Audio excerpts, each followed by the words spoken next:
Everyone, welcome back to my YouTube channel. I hope so आप अच्छे होंगे. My name is Renu Kakka. Today in this video, how to discuss your government job, how to prepare to government job, how to crack in first time attempt your exam. Government job का other state and state दोनों के लिए most important students जो सी take या कोई भी take state clear करते हैं उसके बाद आपका कहीं ना कहीं आपके एग्जाम के लिए आपको स्ट्रेटजी बनानी होती है, प्लानिंग बनानी होती है, प्री प्लानिंग समझ लीजिए, स्ट्रेटजी समझ लीजिए, या फिर हम बेस्ट चीज़ें किस तरीके से पढ़े कि हमारा अच्छा खासा जो गवर्नमेंट जॉब लग जाए और हमें अच्छी खासी सैलरी मिले, हमारे जो लाइफ गोल्स है, हमारी जो अचीवमेंट्स है, हमारी जो लाइफ स्टाइल है वो कुछ चेंज हो जाए। कहीं ना कहीं ये चीज़ आपके लिए बेनिफिट होती है। सबसे पहला मोस्ट इंपॉर्टेंट टॉपिक्स जो आपके लिए इंपॉर्टेंट जरूरी है, आप सबको ध्यान में रखना है। बहुत सारे बच्चे क्या करते हैं, इन पॉइंट्स को ध्यान में नहीं रखते और अपनी प्रिपरेशन में लग जाते हैं जो फर्स्ट टाइम दे रहे हैं। देखिए, फर्स्ट टाइम देने का मतलब ये है कि आपके माइंड, आपकी हेल्थ और तीनों चीज़ों को ध्यान में रखते हुए आपके कुछ पॉइंट्स हैं जिसमें हमें एग्जाम को क्रैक करने से पहले फॉलो करने होते हैं और उसी एग्जाम के थ्रू आप कोई भी एग्जाम 100% क्लियर कर सकते हैं, गारंटी से कर सकते हैं। ये फॉलो करेंगे तो आपका कोई भी एग्जाम क्लियर होगा। लेकिन आपका अगर सीरियस कैंडिडेट्स है, क्यूरियस स्टूडेंट्स है, अगर आप सीरियस एस्पिरेंट है तो आप जरूर इसको फॉलो करेंगे तो आपका 101% क्लियर होगा। जिन बच्चे क्लियर होता है वो इस चीज को फॉलो करते हैं तभी उनका क्लियर होता है। ठीक है, अगर हम स्टार्ट करते हैं विदाउट टाइम ना वेस्ट करते हुए, सबसे पहला मैंने पॉइंट्स में यही लिखा कि how to crack of government exam. Most important, हर कोई बच्चा चाहता है कि हमारी एक अच्छी खासी गवर्नमेंट जॉब लग जाए जिसमें हमें अच्छी खासी सैलरी मिल जाए, अच्छा हमारी लाइफ जो है वो चेंज हो जाए। क्योंकि लाइफ चेंज का मतलब आपके पास पैसा होगा तो आप कुछ ना कुछ खरीद सकते हो, कुछ ना कुछ अच्छा ले सकते हो। मतलब आपका खुद का हाउस हो, आपकी खुद की कार हो। ये कहीं ना कहीं हर स्टूडेंट्स का जो अब नए आ रहे हैं टीचिंग एग्जाम को लेकर, जो अब बहुत सीरियस है, तो उनका सपना होता है कि हमारा ये फुलफिल हो जाए। देखिए, मोस्ट इंपॉर्टेंट 10 पॉइंट्स बताऊंगी जिस पर हम डिस्कस करेंगे, एक एक करके डिस्कस करते हैं। सबसे पहला है कि अपने लक्ष्य को साधना, यानी कि चूज योर गोल्स, यानी सबसे पहला पॉइंट रहता है लक्ष्य। देखिए, बहुत सारे बच्चे कहीं ना कहीं पहले से ही अपना टारगेट बनाते हैं। देखिए, जब हम 12th करते हैं, 12th करने के बाद हमको पहले से ही हम अपना प्री प्लान करके चलते हैं कि हमें ये करना है, हम ये करना चाहते हैं, हम टीचिंग लाइन में जाना चाहते हैं, या एसएससी लाइन में जाना चाहते हैं, या रेलवे लाइन में जाना चाहते हैं, या बैंक की लाइन में जाना चाहते हैं। जिसमें भी जाना चाहते हैं वो गोल्स चाहते हैं जो बच्चे किसी भी एग्जाम को क्रैक कर चुके होते हैं। अब उन बच्चों के लिए बात करते हैं जो कुछ भी नहीं है। जैसे मान लीजिए एक दो बच्चों की बात करते हैं। एक बच्चा है कि बहुत मतलब वो उसने 12th में ही 10th के बाद ही अपने टारगेट सेट कर लिया था कि मुझे ये बनना है, आईपीएस ऑफिसर बनना है, या आईएएस ऑफिसर बनना है, या एसएससी में जाना है, या रेलवे में जाना है, ये टीचिंग लाइन में। और एक बच्चा है कि 12th पास कर लिया और उसने सोचा ही नहीं था कि मैं उसके बाद क्या करूँगा। ग्रेजुएशन कर ली, उसके बाद नहीं सोचा, उसके बाद बीएड भी कर ली। अब वो जा रहा है, बीएड कर ली, तो बीएड करने के बाद उसने खुद ही नहीं सोचा वो कभी पेपर दे रहा है, बैंक का पेपर दे रहा है, या एसएससी का पेपर दे रहा है, रेलवे का पेपर दिया, नो डाउट। लेकिन अपना खुद का लक्ष्य यानी अपना खुद का गोल्स जरूर सेट कीजिए, तभी आपको उस चीज़ के लिए आप 100% प्रिपेयर होंगे। अगर अपना लक्ष्य ही साधोगे नहीं, अपना लक्ष्य ही नहीं सोचोगे, तो आप अपने एग्जाम को कैसे क्रैक करोगे, यानी उसके लिए कैसे प्रिपेयर होगे, अपने आप को कैसे प्रिपेयर करोगे। तो सबसे मोस्ट इंपॉर्टेंट पॉइंट है, जो भी आपका लक्ष्य है, अगर आपको टीचिंग लाइन में जाना है, आपको सपोज आप ये वीडियो देखोगे तो कहीं ना कहीं आपको टीचिंग लाइन में जाना है, तभी ये वीडियो देखोगे। अगर आप टीचिंग लाइन में नहीं जानते, अदर स्टेट में, अदर डिपार्टमेंट में जाना चाहते हैं, जैसे एसएससी हो गया, रेलवे हो गया, आईपीएस ऑफिसर हो गया, आईएएस ऑफिसर हो गया, इसके अलावा जितने भी अदर स्टेट के एग्जाम होते हैं, मतलब अदर एग्जाम होते हैं, उनके लिए आप प्रिपेयर हो रहे हो, तो फिर टीचिंग लाइन में कहीं ना कहीं अगर आपका फोकस है, थोड़ा भी 1% है, तो उसके लिए आपको कैसी स्ट्रैटेजी बनानी है, उस चीज़ के लिए यह एग्जाम है। तो सबसे पहला पॉइंट है कि अपने लक्ष्य को साधिए। लक्ष्य आपको पता होगा कि हाँ, मुझे टीचर लाइन में जाना है। सपोज मैं अगर अपना एग्जाम्पल दूँ, मैं पहले स्टार्टिंग में ये सोचती थी, पहले मैंने एसएससी का एग्जाम दिया था, बहुत पहले मेरा एसएससी का एग्जाम निकल चुका था, लेकिन मुझे लेट पता चला जिसके कारण मेरा इंटरव्यू हो चुके थे और जो मेरा एग्ज़ाम है वो नहीं हो पाया था। ये आज से बहुत पहले है, जब मैं ग्रेजुएशन कर रही थी उस समय की बात है, यानी कि 8, 9, 10 साल पहले की बात है। फिर मैंने सोचा कि अब आगे पढ़ाई करते हैं। ग्रेजुएशन के बाद फिर मैंने पोस्ट ग्रेजुएशन करी, फिर आगे मैंने सब करने के बाद फिर मेरे को अब आया कि मैं एग्ज़ाम कौन सा दूँ, कौन सा एग्ज़ाम क्रैक करूँ, कौन सा एग्ज़ाम, कि मैं गवर्नमेंट जॉब की तरफ ही नहीं गई। ठीक है, मैंने कभी सोचा नहीं। लेकिन बहुत सारे बच्चे, आज के टाइम के बच्चे, हर कोई सोचता है कि मेरी गवर्नमेंट जॉब लग जाए, और कोई प्राइवेट जॉब भी नहीं अच्छी है प्राइवेट जॉब भी, लेकिन वो ज़्यादातर फोकस करते हैं गवर्नमेंट जॉब लग जाए, हमारी एज है, हमारे को सब कुछ फैसिलिटी मिल रही है, तो इसी तरफ हम जाने का रुख करेंगे। ठीक है, सबसे पहले अपना गोल्स को साधना है, सबसे मोस्ट इंपॉर्टेंट पॉइंट है। सेकेंड है टाइम मैनेजमेंट। टाइम मैनेजमेंट का मतलब है कि मान लो मैंने अब टीचिंग लाइन में जाना है, तो मेरे को जो टाइम है वो कैसे, मैं एक हाउस वाइफ हूँ, या मैं एक स्टूडेंट्स हूँ, मैं एक्सपेरेंट हूँ, मैं कैंडिडेट्स हूँ, मैं वर्किंग वूमेन हूँ या मैन हूँ, जो भी है, उसमें मुझे टाइम कैसे मैनेज करना है। कहीं ना कहीं बहुत सारे बच्चे होते हैं कि बहुत सारी सिचुएशन होती है, कि कई बार होता है कि हमारी एक सिचुएशन ऐसी होती है कि हम उस सिचुएशन के अकॉर्डिंग अपने लिए, खुद के लिए टाइम नहीं निकाल पाते। हम वर्किंग वूमेन है, हमारी मजबूरी होती है, हमारी कहीं ना कहीं हम कह सकते हैं हम उस चीज़ के लिए डीमोटिवेट हो जाते हैं कि हम इतने अच्छे क्वालिफिकेशन लेने के बावजूद भी हम उस एग्ज़ाम को क्रैक नहीं कर पा रहे हैं, या अपने आप को टाइम नहीं दे पा रहे हैं। तो मोस्ट इंपॉर्टेंट थिंग है, जो स्टूडेंट्स होते हैं, जो कैंडिडेट्स होते हैं, वो अपने लिए टाइम निकाल लेते हैं कुछ ना कुछ। जो मैरिड वूमेन होते हैं, मैन और वुमेन, वो अपने लिए टाइम निकालना बहुत मुश्किल होता है। उनकी खुद की फैमिली होती है, जॉब करना भी ज़रूरी होता है, चाहे वुमेन हो। वुमेन वर्किंग होती है तो सुबह जाती है, शाम को आती है, या जो टीचर लाइन में है तो उन्होंने प्राइवेट जॉब सेक्टर में ज्वाइन कर रखा होता है, तो सुबह से लेकर दोपहर तक जाती है। तो कहीं ना कहीं ये चीज़ उनको लिए टाइम निकालना बड़ा मुश्किल होता है। तो इनके लिए बहुत इंपॉर्टेंट टाइम है कि ये टाइम मैनेजमेंट कैसे करें। देखिए, सबसे पहला इंपॉर्टेंट है टाइम मैनेजमेंट। आपको जब भी टाइम मिले, जैसे सपोज आपको मिलता है, दोपहर का समय मिलता है, या 1-2 घंटे, 3 या 4 घंटे, तो आप उसी टाइम पर अपना पढ़ाई कीजिए, स्टडी कीजिए। जो भी आपका सब्जेक्ट है, जो आपको ईजी लगता है, वो सबसे पहले उठाइए और वो पढ़ना शुरू कर दीजिए। ठीक है, मोस्ट इंपॉर्टेंट उन्हीं के लिए जो वर्किंग है। और नॉन वर्किंग के लिए आपका टाइम मैनेजमेंट अलग से बताऊंगी, कि जो आप टाइम टेबल के अकॉर्डिंग अलग अलग टाइम टेबल बताऊंगी कि आपको किस किस टाइम टेबल को फॉलो कर सकते हो, वो आपको छूट लगे, जो आपके टाइम आपको जिस हिसाब से मिलता है। ठीक है, इसलिए टाइम मैनेजमेंट करना, टाइम को यूटिलाइज करना बहुत ज़रूरी है। हाँ, हो सकता है आपकी हेल्थ भी इशू भी होती है, आपकी बॉडी भी सही होनी चाहिए। ये नहीं है कि आपका मेंटली आपका हेल्थ इशू है और कुछ भी है और आप तैयारी करने बैठे, नहीं होता। जब तक आप मेंटली प्रिपेयर नहीं होंगे तैयारी के लिए, तो आपकी बॉडी भी उसके लिए तैयारी नहीं कर पाएगी। तो सबसे पहला है टाइम मैनेजमेंट। टाइम मैनेजमेंट क्या होता है कि ये नहीं है कि देखिए, फॉर एग्जाम्पल एक स्टूडेंट 12 घंटे पढ़ता है और एक स्टूडेंट 3 या 4, 5 इतने ही घंटे पढ़ता है, उसका पेपर भी क्रैक होता है, इसका भी क्रैक होता है। ठीक है, दोनों पेपर क्रैक होने के लिए बता रही हूँ। अगर इसका क्रैक हो रहा है, यानी कि कहीं ना कहीं ये स्टूडेंट्स है, और स्टूडेंट्स आसानी से 12 घंटे आसानी से पढ़ता है। लेकिन हमें ऐसा नहीं करना। हमें 12 घंटे ना पढ़ते हुए हमें 3 या 4 या 5 घंटे पढ़ना है। और इस पढ़ने का जो तरीका है वो बहुत ऐसा रखना है कि हम जो भी पढ़ रहे हैं वो हमारे माइंड में घर कर जाए। घर करने का मतलब हमारे माइंड में हटे। जैसे मान लीजिए कोई टॉपिक पढ़ रहे हैं, सपोज मैंने आज रीजनिंग का एक टॉपिक पढ़ना है, जिसमें मुझे डाइस सीखने हैं, डाइस को किस तरीके से शेप में होता है, उसमें क्या क्या वर्क होते हैं, तो ये सारी चीज़ें सीखनी है। तो एक टॉपिक को पढ़ने के लिए आपको स्मार्टली चीज़ों को प्रयोग करना। ये नहीं है कि आप मुश्किल तरीका ले रहे हो और फिर उसके बाद आपके पास सारा सर के ऊपर से जाएगा, आपको कुछ समझ नहीं आएगा। तो आपको कहीं ना कहीं 12 घंटे करने की बजाय 3 या 4 घंटे पढ़ना है, और मुझे अपना 100% करना है। इसी टाइम टेबल के अकॉर्डिंग अगर आप करोगे, तो आपका कहीं ना कहीं एग्जाम में आपका फोकस भी बनेगा, आपका रेगुलर पढ़ाई कर पाओगे, आप रेगुलर कॉन्फिडेंस आएगा। धीरे धीरे आपका जो टाइम है, जहाँ आप 15 मिनट पढ़ते थे, वहाँ आधा घंटा, फिर 1 घंटा, फिर 2 घंटा, फिर 3 घंटा। ये नहीं है सडनली आप 12 घंटे पढ़ रहे हो, उसके बाद आपके कुछ भी समझ नहीं आ रहा और अपने पढ़ के दिमाग का गुड़ गोबर कर लिया। तो ऐसे नहीं करना है। दूसरा जो मोस्ट इंपॉर्टेंट होता है टाइम टेबल फॉर स्लॉट का मतलब होता है टाइम टेबल। देखिए, टाइम टेबल आपको भी पता है, हम स्कूल में जाते थे, टाइम टेबल के अकॉर्डिंग पढ़ते थे, टीचर आती थी और हमें पढ़ाती थी जो भी सब्जेक्ट है उनके। ठीक है, इसी तरीके से हमें गवर्नमेंट एग्जाम के लिए भी अपने लिए खुद के लिए टाइम निकालना है। तो सबसे इंपॉर्टेंट पॉइंट्स जो है यहाँ पे डिस्कस करते हैं। सबसे पहला जो है स्टूडेंट्स के लिए कह सकते हैं या कैंडिडेट्स के लिए कह सकते हैं, उनके पास मोस्ट ऑफ द टाइम होता है, वो आसानी से इस टाइम को निकाल सकते हैं। हर एक सब्जेक्ट में आपको 2-2 घंटे, सपोज आपके बहुत सारे स्टूडेंट्स ऐसे होते हैं जो मॉर्निंग शिफ्ट में पढ़ते हैं, तो मॉर्निंग में 4 से 6 बजे पढ़ लेते हैं। उसके बाद उनके पास टाइम होता है तो वो 10 से 1 बजे भी पढ़ सकते हैं। उसके बाद उनके पास शाम में इवनिंग का होता है कि थोड़ी देर रेस्ट कर लिया। हर 2 घंटे भी बीच के अंतराल में रेस्ट जरूरी भी है। रेस्ट टाइम में आपको क्या करना है वो भी बताऊंगी। 5 से 6 पढ़ लिया, उसके बाद रेस्ट कर लिया, फिर 9 से 11 पढ़ लिया। तो यानी कि ये टाइम शेड्यूल आप अपना लीजिए। जो भी जो स्टूडेंट्स स्पिरिट है, जो पढ़ना चाहते हैं, भी नए नए एग्जाम दिया है, तो उनके लिए बहुत ही सुटेबल टाइम है। अगर आप अब जो है हाउस वाइफ है, देखिए हाउस वाइफ के पास भी अगर आप टाइम देखिए, यानी सुबह मॉर्निंग की शिफ्ट में कहीं ना कहीं वो उठ सकती हैं अगर उनकी कैपेबिलिटी है। कैपेबल है वो, तो मॉर्निंग शिफ्ट में उठ जाइए, सुबह पढ़ लीजिए। अब यहाँ पे 10 बजे से 1 बजे के बीच में कहीं ना कहीं उनके पास और टाइम होता है, तो इसको टाइम को कम कर लीजिए। आप यहाँ पे 1 घंटा पढ़ लीजिए।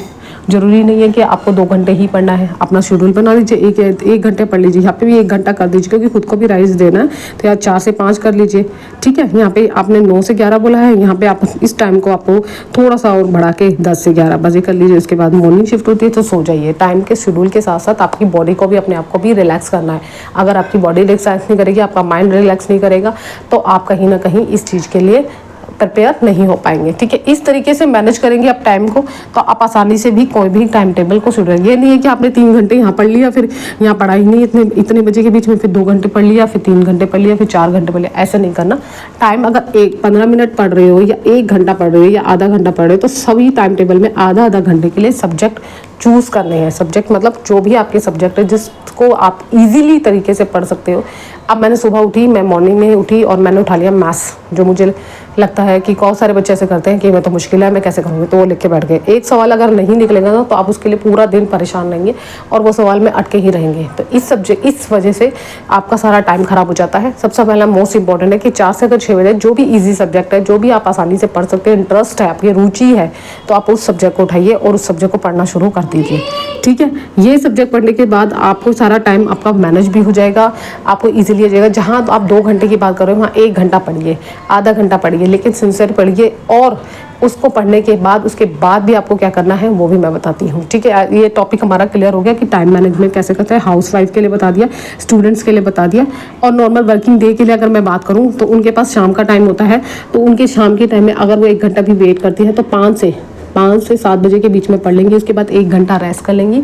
उसके बाद 9 से 11 बजे, ठीक है, ये टाइम शेड्यूल बना लीजिए। और सुबह उनको स्कूल जाना होता है। अगर टीचिंग की बात करूँ, और जो हाउसवाइफ है, जो जॉब करती हैं, उनके लिए अलग टाइम टेबल होता है, वो बिल्कुल ही अलग है, ठीक है। जो टीचर है उनके लिए इतना टाइम है। ये सुबह का टाइम भी सूट हो सकता है 4 से 6 बजे का, क्योंकि उसके बाद फिर आप अपना जो भी आपका घर का काम है वो कर सकती हैं, ठीक है। ये बता दिया है मैंने इनके टीचिंग वाले के लिए। अगर हम वर्किंग वाले के लिए बात करें, जो सुबह से शाम तक करती है, तो उनके लिए टाइम बहुत मैनेज मुश्किल है, क्योंकि उनको अगर टीचिंग लाइन में जाना है तो उनके लिए अलग से टाइम टेबल वो खुद ही निकाल सकती हैं। क्योंकि उनके लिए टाइम अगर शेड्यूल देखो तो सुबह मॉर्निंग से लेकर शाम तक तो वो ऐसे ही बिजी रहेंगी। तो 1-1.5 घंटा छुट्टी वाले दिन निकाल सकती है। सैटरडे संडे अपना डेज रख ले कि मुझे ये टॉपिक पढ़ने हैं, तो उस टाइप के अकॉर्डिंग कर सकते हैं। मैंने सारा बता दिया। उसके बाद हमारा होता है कोर्स परचेज, या ऑफलाइन या ऑनलाइन। देखिए, कोर्स परचेज करने का सबसे मोस्ट इंपॉर्टेंट ये होता है कि अगर आपका मान लो बेस अच्छा है, बहुत अच्छा है बेस है, और आपको प्रैक्टिस के लिए चाहिए कि थोड़ा बहुत मुझे ऐसे क्वेश्चन मिल जाए कि किस किस क्वेश्चन के, ये किस टॉपिक के रिवाइज हो जाएंगे और क्वेश्चन भी मुझे पता चल जाएगा, तो ऑनलाइन क्लास ज्वाइन करना बहुत इंपॉर्टेंट है। क्यों? यहाँ पे आपको हेल्प मिलती है, गाइड मिलती है, हिंट मिलता है कि किस तरीके से सॉल्व को ज़्यादा से ज़्यादा क्वेश्चन हम प्रैक्टिस कर पाए, ठीक है। जो भी हम टॉपिक पढ़ रहे हो उसको हम उसको क्लियर कर पाए। जो भी हमारे टॉपिक्स है, मतलब जो भी हमारे, जैसे सपोज मैंने कोई भी कोर्स ज्वाइन करा, तो हमें एक टाइम शेड्यूल बन जाता है हमारा कि हमें उस टाइम शेड्यूल पे वीडियो देखनी है, पढ़ना ही पढ़ना है। अगर हम कोई कोर्स ज्वाइन नहीं करते तो हम कहीं ना कहीं रिलैक्स हो जाती है हमारी बॉडी कि नहीं, हम आज इतना पढ़ रहे हैं, कल हम इतना नहीं पढ़ेंगे, परसों पढ़ लेंगे, परसों नहीं तो तरसों पढ़ लेंगे, तरसों नहीं तो एक दिन छोड़ के अगले दिन नेक्स्ट डे पढ़ लेंगे। तो ये कहीं ना कहीं ये पॉइंट्स आपके माइंड में होता है। तो इसलिए हमें कोर्स लेना चाहिए। ये मुझे लगता है कोर्स लेने से आपको कहीं ना कहीं हेल्प मिलती है, गाइड मिलती है। और हमें जैसे, हाँ, इसमें मोस्ट इंपॉर्टेंट एक पॉइंट और जोड़ लीजिए। हम जब कोर्स लेते हैं तो कहीं ना कहीं हमारे पास ये हो जाता है कि आपके पास खुद के लिए एक मटीरियल लिख रहे होता है। ऐसे जैसे हम पढ़ते हैं तो उसको नोट डाउन करते रहते हैं, तो वो चीज़ हमारे लिए इंपॉर्टेंट हो जाता है। इसलिए हमें कोर्स ज्वाइन करना चाहिए। दूसरा है सेल्फ स्टडी। देखिए, कोर्स ज्वाइन करने के साथ साथ सेल्फ स्टडी भी इंपॉर्टेंट है। पहला पॉइंट है सेल्फ स्टडी के लिए, जब भी आप कोर्स ज्वाइन करेंगे उसके बाद जो भी पढ़ता है आप अपने खुद के नोट्स बनाइए। सेल्फ स्टडी में सबसे पहले आपके कंटेंट होना चाहिए। देखिए, सेल्फ स्टडी में आपके पास कंटेंट है, यानी कि आपने क्लास ज्वाइन करी, आपने खुद के नोट्स बनाए। नोट्स बनाने के बाद आपका क्या हुआ कि नोट्स बनाए, नोट्स में आपको जो भी पढ़ाया जा रहा है उसको आप जो भी सब्जेक्ट पढ़ रहे हैं, सपोज आपने 2 वीडियो देखनी है, आपने रीजनिंग और मैथ देख लिया, उसके नोट्स बना लिए। अब उसके प्रीवियस के पेपर भी देख सकते हो, उससे टॉपिक रिलेटेड पेपर भी देखिए, ठीक है। उसके नोट्स बना लिए, ठीक है, वो नोट्स आपके काम आएंगे रिवीजन के टाइम पर। तो इस चीज़ को फॉलो कीजिए। और सेल्फ स्टडी का मतलब यह है कि आपने जो भी टॉपिक पढ़ा है वो खुद से भी पढ़ना है, कि मुझे उससे एक क्वेश्चन भी निकल रहा है तो आपको खुद से ही देखना, कहीं ना कहीं आपको मोटिवेशन होगा और आपको खुद ही खुशी मिलेगी कि हाँ, मेरे को मैथ्स का क्वेश्चन ये नहीं निकालना पड़ रहा था, मैं आसानी से निकाल सकती हूँ या निकाल सकता हूँ। दूसरा है prepare your day in advance, यानी कि इसका मतलब है prepare your day in advance का मतलब है कि आप एक दिन पहले ही जो भी टॉपिक पढ़ने जा रहे हो, ये कोई भी आपने सब्जेक्ट चूज़ किया है, उसकी पहले से ही एक दिन पहले ही प्रिपेयर करिए। अगर आप एक दिन उसी दिन प्रिपेयर करेंगे तो आप यही सोचने में लगाएंगे कि मैं इंग्लिश पढ़ूँ, मैथ्स पढ़ूँ, कौन सी बुक्स इकट्ठी करूँ, कौन सी नोट्स लूँ, कौन सी क्लास देखूँ। ये कन्फ्यूज़न में आपका सारा दिन ही वेस्ट हो जाएगा और कहीं ना कहीं आप जो प्रिपेयर करने बैठे थे वो आप जीरो पटा सन्नाटा हो जाएगा। तो इसे नहीं करना है, आपको पहले से ही प्रिपेयर होना है अपने एग्ज़ाम के लिए, अपने मतलब अपने टॉपिक के लिए, अपने सब्जेक्ट के लिए। जो भी क्लास ऑनलाइन देख रहे हैं या ऑफलाइन देख रहे हैं या जा रहे हैं, तो आप अपनी सेल्फ स्टडी कर रहे हैं, तो ये तीनों ही माध्यम से सबसे पहले आप प्रिपेयर होइए। मैंने सपोज आज मैंने इंग्लिश का नाउन पढ़ना है या प्रनाउन पढ़ना है या फिगर ऑफ स्पीच पढ़नी है या हिंदी का संज्ञा सर्वनाम संज्ञा जो भी संधि है या हिंदी साहित्य का इतिहास पढ़ना है, जो भी है अपने मेन सब्जेक्ट के अलावा अपने जो कॉमन सब्जेक्ट है उनको दोनों में से चूज़ करके अपना पहले से ही प्रिपेयर रहिए एक दिन पहले।